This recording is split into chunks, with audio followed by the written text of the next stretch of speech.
Muito bem, teremos aí agora o retorno de provavelmente uma das maiores franquias do cinema. E quando você para falar maiores franquias do cinema, alguns nomes vêm à sua cabeça provavelmente. Senhor dos Anéis, Marvel, Harry Potter. Só que dentre todas elas, também temos uma outra que se destaca em um nível que eu acho que nem você é capaz de entender. E caso você não esteja sacando, eu estou falando da saga Crepúsculo, em como ela impactou mais do que você imagina, não somente o cinema, não somente a estrutura como filmes são feitos, ou a própria comunidade que já consumia essa história, mas como ela impactou toda uma geração. E como essa geração revidou, criando suas próprias histórias.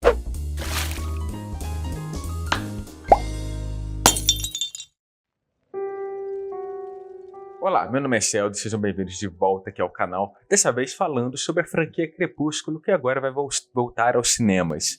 E dessa vez eu quero falar muito sobre a franquia, sobre como isso impactou, eu trazer alguns dados aqui de alguns estudos que eu de fato vi e que sem dúvida vão mostrar uma profundidade que eu acho que você não está esperando. Mas antes de começarmos o vídeo, gostaria de pedir algumas coisas para você. Nada difícil, eu prometo. Peço encarecidamente que, se você não é inscrito no canal, se inscreva, porque é muito importante aumentar a nossa comunidade aqui e quem sabe chegar aos 1000 inscritos. Também vou pedir para você deixar o seu curtir de uma vez, porque isso ajuda muito na divulgação do conteúdo e o YouTube enviar esse vídeo para mais pessoas. E também, ao finalizar o vídeo, comenta aqui embaixo suas opiniões para a gente debater. E temos vários outros vídeos que você pode conferir aqui no canal. E tem logo um breve outro aviso. Eu escrevi e publiquei um livro, sim, O Desbravador do Tempo, que é basicamente uma ficção científica misturada com suspense e mistério. Aqui acompanhamos o personagem que ganha os poderes e a capacidade de viajar no tempo. Ele viaja para o ano de 1930 e a partir disso entra em uma trama familiar que envolve não somente o passado, mas também o futuro. Eu acho que você vai gostar do livro, eu recomendo ele não somente porque eu escrevi, mas porque ele tem uma trama muito interessante e que, para os tempos de hoje, reverbera muito sobre como estamos vivendo a nossa política e como somos capazes de mudar as coisas, ou até mesmo de aceitá-las. É um livro curto também, então acho que você vai gostar, porque não vai ser aquele livro que você vai ter que ficar lendo e lendo e lendo, não. Em uma leitura, talvez uma semana, duas, você já termine, e se terminou, comenta comigo que você achou que é muito importante seu feedback também. Crepúsculo estreou nos anos 2008. E isso para a gente hoje em dia é muito tempo atrás, é mais de 10 anos. Quando a gente para pensar naquela época, ainda estávamos vivendo uma certa transição dos anos 90. Porque pensa bem, após os anos 2000 começa a ascensão da internet. Só que ainda não temos aquela internet que viríamos a ter nos tempos de hoje. Temos aquela internet nos seus prelúdios, como aquele período onde tudo era mato e basicamente as pessoas ou criavam conteúdo de uma maneira muito esporádica ou até mesmo a forma como se comunicavam na internet era diferente. Então, o período dos anos 90, aquele cinismo que estava muito presente, que estava vindo também devido ao fato da Guerra Fria, de várias crises econômicas aqui no próprio Brasil também que ele sofreu, nós estávamos saindo de um período de total escuridão, de total destruição e suposta destruição. Então, quando Crepúsculo estreia, ele se torna, de certa maneira, um Zeitgeist, que basicamente significa algo que define aquele tempo, que define aquela transição daquele período. E então nós vemos uma transição do cinismo que existia muito nos anos 90 para um novo período, que é os anos de 2010. E um certo amor que é revelado, que não é um amor puro, por assim dizer. Primeiro temos a criança parentificada. Isso veio de um artigo que eu estava pesquisando ao pensar sobre o tema, que basicamente fala sobre como a personagem Bella é essa figura que basicamente assume o papel dos seus pais. Ela vive em uma casa onde seus pais são separados. Ela mora com seu pai, no caso. Mas devido ao fato de seu pai trabalhar na polícia, bem distante, e ter essa relação que não se conecta direito, e a própria relação dela na escola é um pouco estranha também, ela assume uma função ali de um pai ou de uma mãe. E nesse caso, ela assume todas as funções que uma pessoa adulta deveria assumir. E aí, pensando nisso, ela encontra um escape na sua vida. Porque pensa, a gente vem desse cinismo dos anos 90, dessas funções que a gente acaba tendo que assumir porque é um período conturbado. E então a gente chega aqui nos anos 2008. O que surge como solução, no caso no mundo fantástico, para alguém que sofre com isso? Basicamente, um homem impossível, que assume a pele do Edward Cullen. Só que não é um homem impossível simplesmente no fato dele não existir. É também no fato dele ser uma criatura sobrenatural. Porque, como todo mundo sabe, a história de Crepúsculo acompanha a relação entre Bella e Edward. Edward, um vampiro da família dos Cullen, e Bella, uma humana. E lógico que, obviamente, que a relação dos dois vai ser proibida.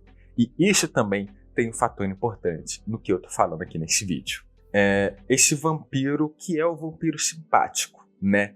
Ele basicamente une todos os estereótipos e arquétipos que tínhamos nas histórias dos anos 90, mas também que vamos ter no futuro. E que também tínhamos, é claro, no período de época, quando vamos olhar para histórias como Morro dos Ventos Vivantes, que inclusive tem um vídeo aqui no meu canal sobre, e até mesmo Orgulho e Preconceito. Ele esboça todos os trejeitos de um homem de época, de um homem que vem de outro período, de um homem que esboça os trejeitos de uma figura gótica, mas ao mesmo tempo ele é uma figura simpática. Ele é uma figura que, apesar de ser silenciosa, ele está o tempo todo protegendo a Bella, ele está o tempo todo cuidando dela de certa maneira. E isso também cria um outro contraste, que é o quê? Em comparação com homens que a gente tinha ali no período dos anos 90, 80, que eram aqueles homens ideais e que a mulher corria atrás dele, aqui muda. Aqui é um homem que sofre pelo amor que ele sente pela Bella. Ele sofre não somente no quesito de sentimento, mas no sentido também carnal, porque afinal de contas ele é um vampiro. E se ele quer se apaixonar e ter Bella ao lado dele, ele não pode consumir ela. Ele não pode se alimentar dela. Então o sofrimento do amor vai para muito além da própria questão que envolve a cultura ou o sentimento moral que tínhamos ali em Orgulho e Preconceito, por exemplo, onde é uma pessoa de uma família pobre, uma pessoa de uma família rica. Aqui vai direto até mesmo para o fator biológico. E aí isso já mostra os primeiros sinais de um fator que é estabelecido nos tempos de hoje, inclusive, e que vem sendo estabelecido após Crepúsculo, que é esse amor intenso como um sinônimo não somente de um amor ideal, mas de que esse perigo não existe. De que temos aí, é claro, várias situações que mulheres passam com homens que são stalkers e que estão o tempo todo caçando as mulheres e elas sofrem diversos crimes, situações extremamente perigosas por isso, mas aqui, nesse caso, é visto como algo, como uma obsessão boa. Afinal de contas, ele está apaixonado, ele deseja ela ao extremo. Então, isso já é os primeiros sinais que vamos ver desse amor tóxico que é muito relatado e muito mostrado em histórias que temos nos tempos de hoje. E aí, isso, quando estreia Crepúsculo, ele se torna esse sucesso. E aí passamos para o resto da franquia, né? Que é Lua Nova, Eclipse, Amanhecer Parte 1 e Parte 2. Nós temos a ascensão do que é as fanfics. E, obviamente, elas já existem desde os tempos predecessores a Crepúsculo. Mas, mesmo assim, foi Crepúsculo que abriu as portas para novas oportunidades de se contar novas histórias. Mas veja, Crepúsculo não foi a abertura das fanfics. Fanfics, que basicamente, traduzindo de uma forma meio autoral, são o que podemos dizer histórias que os fãs criam baseado na história que o autor estruturou. Basicamente são histórias que vão para fora do canon, do canônico. Que canônico é um termo bíblico até que vem da religião, né, católica principalmente, que mostra aquilo que faz parte da história principal, digamos assim, e aquilo que não faz parte. Por exemplo, o livro de Caim, por exemplo, ou de Abel, no caso, que conta histórias sobre Babilônia, são livros que não são canônicos, que não fazem parte do cânon religioso, mas ainda assim são livros que têm a parte daquela estrutura que foi montada na Bíblia. Nesse caso aqui, nós temos Crepúsculo e nós temos a história criada pelos fãs. Eles pegam aquela base e reestruturam por conta própria, mesmo não fazendo parte da história principal, que vai ter suas continuações feitas pela autora. E isso, desde 1891, é feito. Porque quando a gente acompanha a história de Sherlock Holmes enfrentando pela última vez o seu arqui-inimigo Moriarty, nós vemos ele morrendo. Após isso, o Arthur Conan Doyle, o autor dos livros de Sherlock Holmes, ele meio que para de escrever. E há diversos fatores envolvendo isso. Alguns deles envolvem o fato do autor ter, de certa maneira, cansado das histórias. Ele queria fazer outras coisas. Só que nesse período que o Sherlock Holmes morre, e até o período que ele volta, porque o Arthur Conan Doyle volta a escrever novas histórias de Sherlock Holmes depois, só que anos depois, os fãs ficaram, tá, beleza. Você parou, meu amigo? Então nós vamos escrever nossas próprias histórias. E é isso que acontece. Diversas histórias sobre Sherlock Holmes são feitas, até mesmo de maneira ilegal na época, para manter a história viva. E de fato foi isso que manteve durante muito tempo o personagem Sherlock Holmes vivo. Porque se não fosse isso, ele ia meio que parar em um limbo ali, onde as pessoas iam reler as histórias dele. Mas como naquela época histórias eram muito publicadas em panfletos, jornais, revistas, havia um risco muito grande daquela rotina ser perdida. Porque o Sherlock Holmes também muitos contos eram escritos de maneira muito breve, eram contos pequenos. E aqui os fãs mantiveram aquela história viva, criando suas próprias fanfics. E aí, dando um salto temporal para 2008, onde a Stephenie Meyer, ela escreve o livro antes do lançamento do filme Crepúsculo, e Crepúsculo é lançado. Esse período, desde a escrita da Stephenie Meyer, os filmes e até após, a gente tem uma ascensão novamente das fanfics, que crescem em um período tão grande que ela toma vida própria.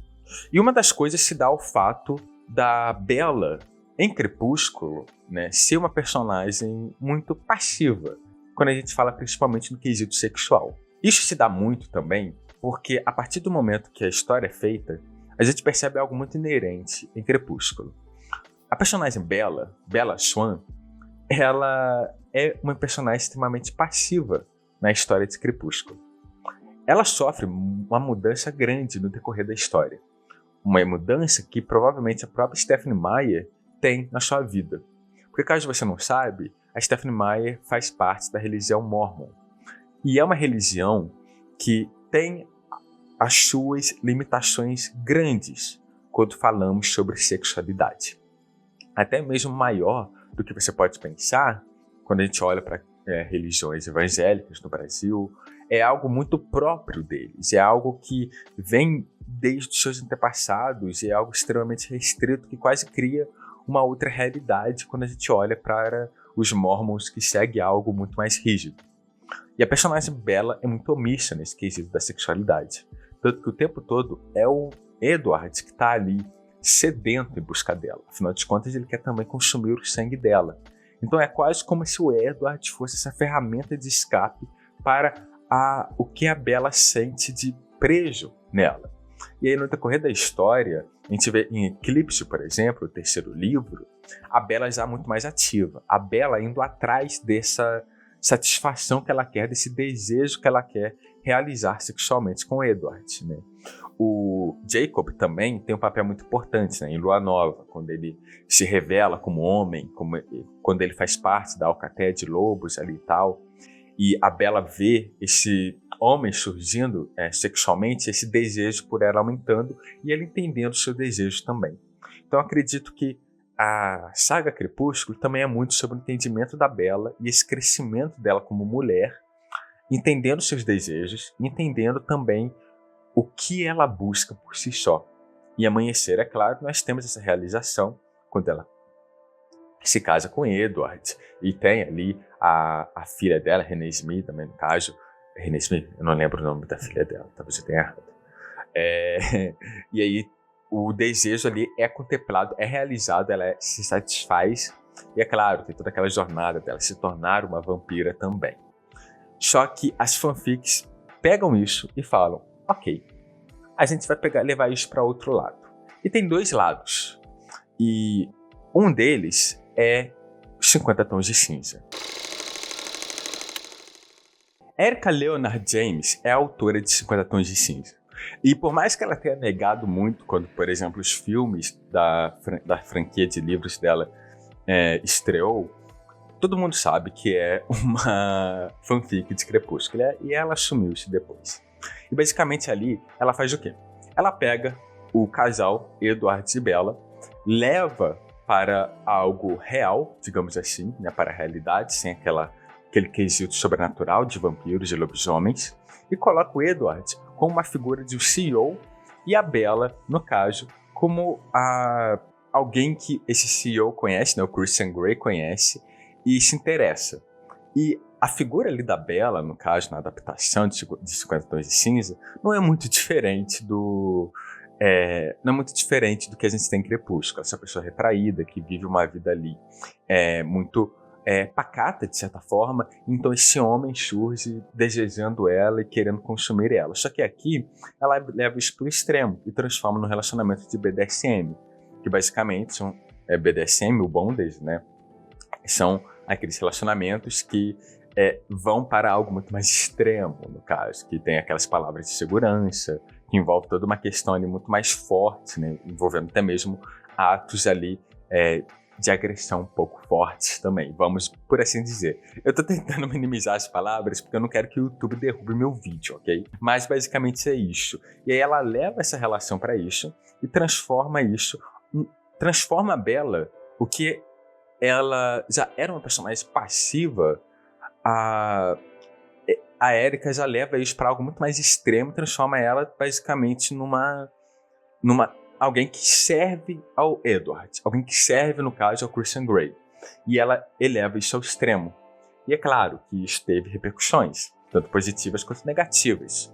Muitas pessoas, é claro, criticam até hoje a forma como 50 Tons de Cinza, digamos assim, coloca a mulher numa posição extremamente ruim. E estranha, de certa forma, porque os próximos livros vão mostrar que o Christian Grey gosta dela também por um fator que ela é parecida com um familiar dele. Então, a relação é estranha. Mas também foi também um livro que se tornou muito popular pelo quesito sexual mesmo, porque explora algo que não estava na franquia Crepúsculo, que era esse desejo sexual. E aí a gente tem essa exploração aqui dessa forma. Só que eu fui pegar um artigo científico de uma brasileira que ela explora uma fanfic de Crepúsculo que vai para outro caminho. Ao invés de explorar a Bella como uma mulher fraca que não consegue resistir aos desejos dessa figura masculina forte, ela vai para um caminho onde ela coloca a Bella como uma personagem forte, que não reprime seus desejos, muito pelo contrário, ela aceita eles. A Jandara Assis de Oliveira Andrade basicamente explora nesse artigo a fanfic Blood Lips. Essa capa que está aparecendo aí é a capa da fanfic, mas releva porque ele basicamente foi lançado na época ali que os livros estavam populares, que o filme estava próximo e os filmes também estavam. Então, assim, foi numa época, igual eu falei, que a internet estava nos primórdios. Então, essas pessoas também estavam surgindo e mostrando revelando essa evolução, essa mudança dos anos 90 para os anos de 2010. Essa mudança geracional também. E aqui, no universo Blood Lips, a gente tem uma mudança muito significativa.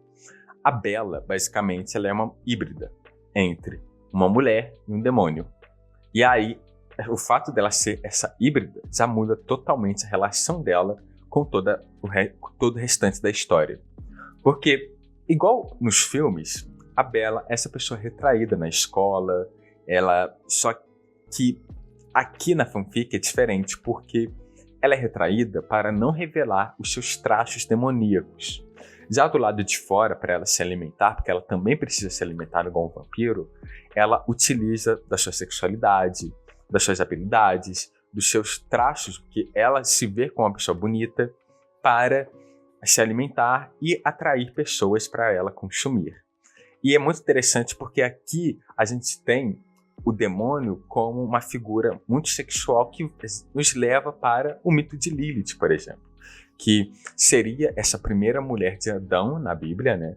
Só que devido ao fato dela não reprimir seus desejos, devido ao fato dela ser uma mulher muito mais avançada e não uma mulher pura, por assim dizer, ela é banida do Éden e se torna aí essa primeira demônia, né? Se torna essa sucubus, né? Que nessa figura do catolicismo é um demônio que se alimenta sexualmente dos homens, se alimenta do desejo deles. E aí a gente vê esse contexto histórico e religioso de que a mulher que se preserva é pura e a mulher que não se preserva no sentido dela explorar os seus desejos, não é. Ela é uma mulher impura e não merece respeito. E aqui, na fanfic, a gente vê essa figura sexual, dessa figura híbrida de demônio e humano, não reprimindo e buscando seus desejos. E aí a gente vai vendo o desenvolvimento da relação de Edward e Bella. Aqui na fanfic existem muitas outras facções, famílias, que eu não vou abordar. Você pode ir conhecer a fanfic por conta própria, eu até recomendo, porque ela é bem interessante. E aí aqui a gente tem uma relação muito diferente. E uma relação diferente no sentido do quê? O Edward e a Bella, em determinado momento da história, têm que fingir que estão em relacionamento, que vão se casar. Então, antes deles entrarem nesse relacionamento vicioso que entra nos livros de Crepúsculo, aqui eles antes são amigos. Eles se conhecem como amigos, se relacionam, e o Edward está apaixonado por alguém que ele consumiu ali e ele não sabe quem é. Então primeiramente ele não se apaixona por Bella diretamente. No futuro, é claro, ele vai descobrir que essa pessoa que ele consumiu é a Bella, na verdade. Só que toda a história se desenvolve de uma maneira muito diferente. E aqui também tem uma outra questão. O sexo não é idealizado na história. O tempo todo os vampiros ali, o próprio Edward, ele fala, né, diferente dos livros, eu consumo pessoas, eu me satisfaço consumindo pessoas, e o tempo todo eles falam que não foi somente no sangue, mas também sexualmente. E a própria Bella também fala isso. Então, o sexo aqui, ele não é algo estereotipado, ele não é algo também constituído como se fosse proibido, como se fosse um santo graal a ser conquistado. Muito diferente, é algo normal, que retratado dessa maneira, desenvolve uma história totalmente diferente do que a gente tem em Crepúsculo. E uma história que edifica a personagem Bella, e coloca ela numa posição muito maior. E, para além disso, é uma história que aborda pontos de vista diferentes, porque cada capítulo aqui é de um ponto de vista diferente de um personagem. Então, ao invés de colocar essa figura omissa, né, que tem nos livros de Crepúsculo, numa posição que ela está descobrindo este mundo, aqui nós temos os personagens mostrando cada um a perspectiva deste mundo, sem necessariamente ser uma perspectiva ausente de conhecimento do que temos sobre esse mundo que já existe nesse universo. Dois polos diferentes, 50 Tons de Cinza e Blood Lips, e como cada um deles segue um caminho totalmente diferente. E esse é o poder das fanfics. Porque quando a gente olha para as fanfics e para a origem delas, a gente percebe que existem fatores que influenciaram muito essa ascensão. E não somente a história em si, mas também como que, de certa maneira, nós como leitores, em um período muito grande ali, pré-internet, a gente era omisso, no sentido do quê? Os críticos e professores indicavam muito o que deveria ser lido, o que era essencial para ser lido. Olha, essa história é boa, olha, essa história é boa, olha, essa daqui é ruim, não leia. E apesar deles não levarem para um fator de o que deve ser e o que não deve ser lido, isso influenciava, de uma certa maneira, para o que a gente deveria consumir ou não. E existe também o fator da leitura ser vista como um dom, né? A leitura, durante muito tempo, foi vista como algo surreal, algo que somente grandes pessoas deveriam ler. Isso remete até aos períodos da aristocracia europeia, por exemplo, que nos coloca numa posição ali de que a leitura é algo que a realeza somente pode ler, que lords, duques, somente eles são capazes de ler, e nenhum nenhum plebeu tem a capacidade de leitura. E tudo isso foi influenciando a gente, na chegada da internet, vemos a internet como uma arma, como algo que nos coloca numa posição de poder. Peraí, tu quer dizer que agora eu tenho a capacidade de publicar por conta própria as minhas histórias, sem a necessidade de ser aprovado por uma editora, de ser aprovado por um terceiro, agora eu tenho esse poder. Isso coloca a pessoa numa posição totalmente diferente. E aí, isso coloca ela numa posição que ela é capaz de usar o entendimento dela como uma arma também. Porque pensa comigo, se um leitor que entende desse universo começa a escrever, ele não vai somente escrever aquilo baseado em um fator acadêmico. Ele vai escrever baseado no que os leitores daquele universo são capazes de entender. Então isso cria também uma verossimilhança com o cotidiano dos leitores. Porque a pessoa vai se identificar com aquela leitura que não é tão rígida, igual uma leitura de, sei lá, um Tolkien da vida, ou um C.S. Lewis com as Crônicas de Nárnia, que apesar de cada um deles terem diferentes tipos de leituras, ainda há uma certa rigidez na forma como aquilo é escrito. E também leva para o fato de que os próprios escritores de fanfics normalmente não constituem o primeiro ato. Os atos que temos ali apresentando aquele universo, normalmente não existe uma fanfic, porque já tem a predisposição daquela pessoa ter lido aquela história principal, logo ela tem o entendimento daquele universo, então logo ela já parte para o segundo ato, onde o desenvolvimento da história já está sendo feito. Então também já tem aquele sentimento de, ok, eu não tenho que esperar para ser colocado nesse mundo. Eu já fui colocado, eu já sei como ele funciona, então eu já vou partir para outros pontos da história. Então há muitas coisas que influenciam a fanfic a ser algo muito atrativo, a ser algo que coloca a pessoa numa posição muito mais interessante comparado com a leitura cotidiana. E isso com o tempo foi estruturando para algo que atingiu níveis gigantescos. Fanfics de Harry Potter, principalmente, que até hoje tem escritores publicando fanfics, The Alchemist é uma delas, fanfics até mesmo de Senhor dos Anéis, fanfics de Crepúsculo que foram surgindo e cada uma tomando um rumo diferente, fanfics de 50 Tons de Cinza, que já é uma fanfic de Crepúsculo. Isso foi tomando um rumo gigantesco. O próprio marketing, a estrutura dele mudou para livros, onde hoje em dia, quando você vai numa livraria, você vê esses tipos de conteúdos em uma prateleira específica, uma prateleira por conta própria, porque virou quase um outro gênero, um outro formato. E esse poder constituiu um legado muito maior do que ele mesmo esperava ter. E aí a gente entra nos tempos atuais. Porque eu entendo que muito disso é normal. Eu fiz inclusive um vídeo no TikTok falando sobre essa questão de como muitas pessoas dão 5 estrelas para certos livros que de fato não são necessariamente bons, mas elas estão elogiando aquilo com um fator muito mais sentimental. Muita gente comentou de que às vezes elas não estão buscando algo que querem quebrar totalmente a perspectiva delas e querem uma leitura como conforto, como entretenimento. E eu entendi, isso é normal, tá tudo bem, é claro, isso é visível.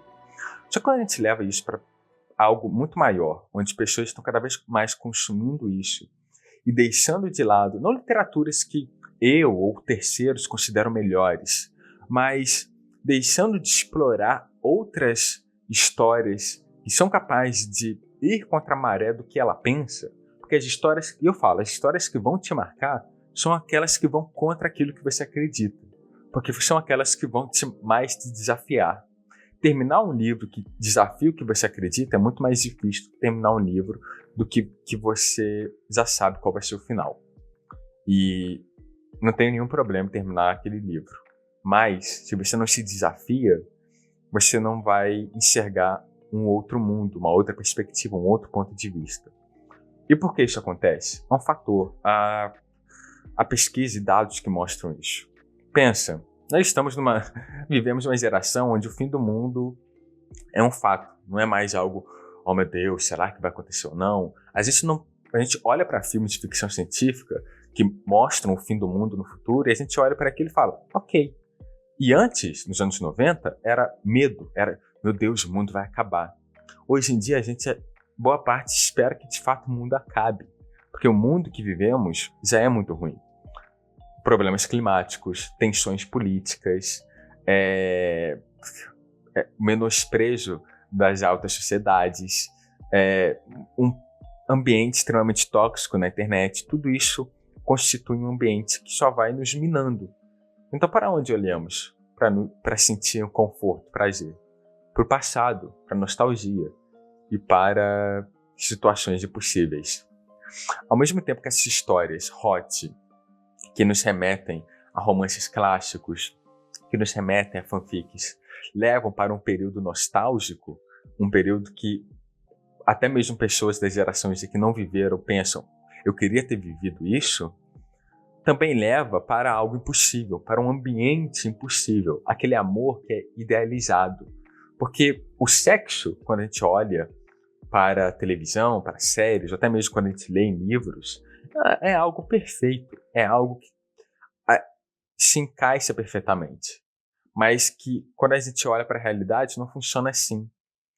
É desajeitado, é suado, funciona de uma maneira totalmente diferente.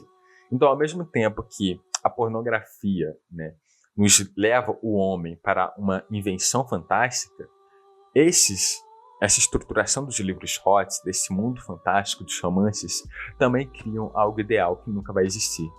E não somente na cultura ocidental, na cultura oriental também, quando a gente olha para os shoujos ou para os BLs, né, que são os romances entre homens, né, os romances homoafetivos, que muitas mulheres gostam também, ou os romances entre mulheres do mesmo gênero, mulheres lésbicas. Então, tudo isso constitui algo que é tóxico, não pelo protagonista ter várias ações que seriam consideradas tóxicas, mas as mulheres não veem dessa forma. Não. É tóxico porque te consome num nível que te cria uma outra realidade, uma realidade que você se sente confortável e que, ao invés de explorar a vida real, que eu sei é muito cruel, você explora a fantasia. Isso, ao mesmo tempo, leva para outro fator, porque eu entendo que também tem um outro ponto de vista, de mulheres, de pessoas, homens também, que olham para o passado e veem o quão tóxicos os personagens eram. E até mesmo criam situações diferentes. Criam relacionamentos, por exemplo, entre o Edward e o Jacob, e a Bella não está presente, ou colocam a Bella numa posição maior do que o Edward, e veem o Edward como uma figura tóxica, e veem o Jacob também como uma figura tóxica, até mesmo devido à relação dele com a filha da Bella. Então, tudo isso vai construindo um outro ponto de vista, que ao invés de te jogar numa bolha onde você se coloca como uma pessoa presa àquela fantasia, te coloca também numa posição onde você é capaz de identificar muito mais essas situações tóxicas e te colocar numa posição de uma mulher superior a esses ideais tóxicos masculinos. Hoje basta ver os memes, né, de o mundo que as feministas querem é um homem ajoelhado aos pés dela. Hoje a mulher, o empoderamento dela é muito maior quando a gente olha para o ponto de vista de que ela entende como que o homem o que o homem deseja em um relacionamento onde ele quer se sentir superior e usar isso contra ele. Quando a gente estuda cultura pop, muitas pessoas olham para isso como algo menor, né?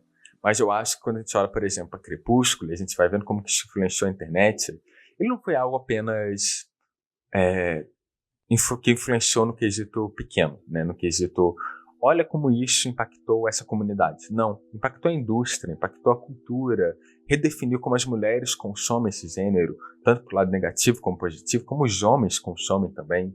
Porque é claro que há os homens consumindo as mulheres inferiores ali, que se veem como mulheres fracas nas fantasias, no caso, né?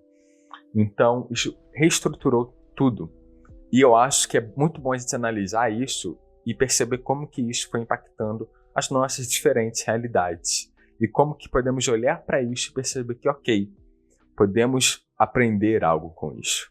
E por mais que exista 1000 preconceitos com Crepúsculo, ele existiu na época e ainda vai existir, eu ainda acho que uma análise sempre é algo interessante de ser feito quando pensamos em como a cultura pop pode nos apresentar diferentes olhares sobre algo que eu sequer gostava na época, por exemplo, e hoje eu vejo